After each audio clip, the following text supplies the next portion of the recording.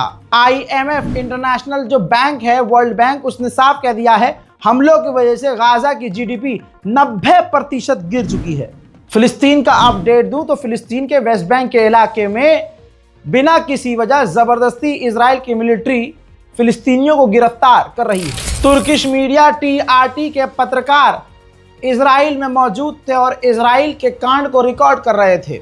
उसी दौरान इजराइल के सेटलर्स उन पत्रकारों, तुर्किश पत्रकारों को परेशान करने लगे। तस्वीर आपके सामने है। Don't prevent me filming.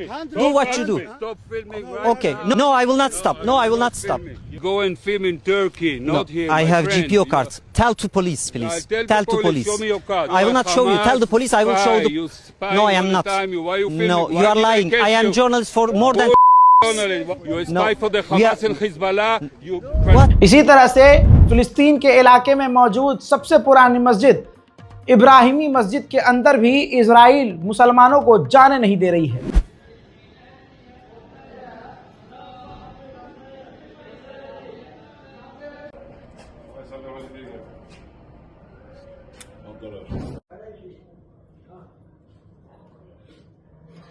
वहीं बैतुल मुकद्दस में भी मुसलमान अलाउ नहीं है, लेकिन इस वक्त भारी मात्रा में यहूदी बैतुल मुकद्दस में जा रहे हैं।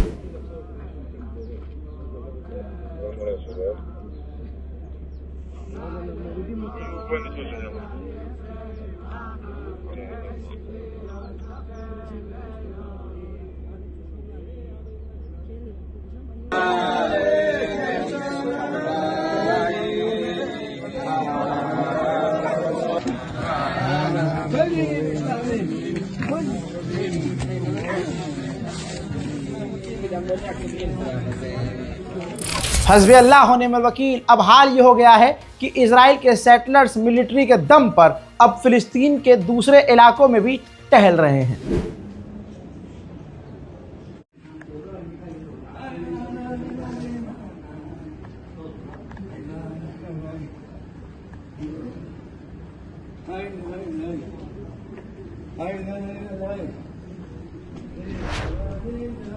2023 से 2024 के इस महीने तक फिलिस्तीनी किसानों को $10 मिलियन का नुकसान हो चुका है, क्योंकि इजराइल के सेटलर्स फिलिस्तीनियों के खेतों को आग लगा रहे हैं। मेरे दोस्तों, हेब्रोन के इस 23 साल नौजवान फिलिस्तीनी को इजराइल ने गोली मारकर कत्ल कर दिया है। जो लोग कहते हैं कि बाइकॉट से कुछ नहीं होता, उनके मुंह पर तमाचा है। जर्मनी के अंदर कोका कोला अपने कई सारे आउटलेट, लगभग 5 से 6 आउटलेट बंद करने वाला है, जिसकी वजह से 500 लोग बेरोजगार हो जाएंगे। दोस्तों, कोका कोला के जितने भी ब्रांड हैं उसका इस्तेमाल बंद कीजिए। गूगल पर लिखिए प्रोडक्ट्स बाय कोका कोला और जिनकी तस्वीर आ रही है उन सभी को इस्तेमाल करना बंद कीजिए। मेरे दोस्तों, हुतीज ऑफिशियल तरीका अपना चुके हैं। जो भी जहाज इंटरनेशनल लाल सागर में घुस रहे हैं उनको मेल भेजकर कांटेक्ट करके वायरलेस के जरिए क्लियर कह रहे हैं कि आप जिस इलाके में घुस रहे हैं, इस इलाके में आने के बाद आप पर हमले होंगे, वरना गनीमत यही है कि वापस लौट जाओ। वहीं मेरे दोस्तों, मुर्दा ओआईसी ने एक लंबे समय के बाद चोंच हिलाई है और कहा है कि जिस तरह से इजराइल ने यूएन के चीफ एंटोनियो गुटेरेस को बैन किया है, ये सरासर गलत है। मेरे दोस्तों, नॉर्वे के ऑस्लो के शहर में फिलिस्तीन के समर्थन में लोग सड़कों पर उतर आए हैं। जहां जहां कभी प्रदर्शन नहीं हुआ, वहां भी फिलिस्तीन के समर्थन में प्रदर्शन जारी है।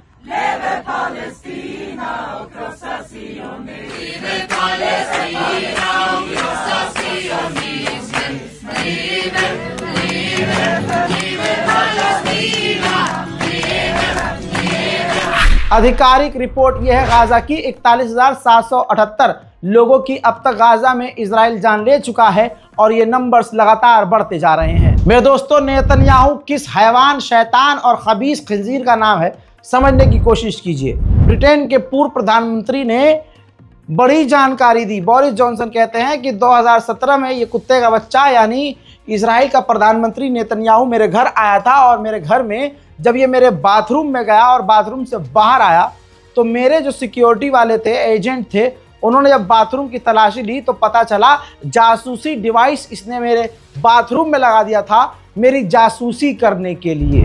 मेरे दोस्तों, इससे पहले अभी 3 रिपोर्ट्स पहले मैंने आपको अपडेट दिया था कि फिलिस्तीन के इलाकों में घुसपैठ कर रहा है और वेस्ट बैंक में हवाई हमले इजराइल कर रहा है।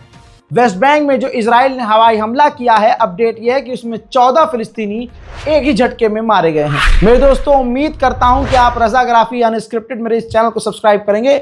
हमारी ये टीम लगातार 24 घंटे बिना सोए काम कर रही है और आपको सबूत के साथ तमाम अपडेट दे रही है, प्रूफ दिखा रही है। उम्मीद करता हूं कि हमारी मेहनत को सराहेंगे और कुछ नहीं करना है आपको भैया, हाथ जोड़ रहे हैं, सिर्फ चैनल को सब्सक्राइब करना है और कमेंट सेक्शन में अपनी राय लिखनी है। और जब आप नमाज पढ़ने जाएं, जो बेहद ज़रूरी है, नमाज ना छोड़िएगा। नमाज पढ़ते हुए अपनी इबादतों में हमें दुआओं में याद रखें। मैं हूं रज़ा और आप देख रहे थे रज़ाग्राफी अनस्क्रिप्टेड। जय हिंद।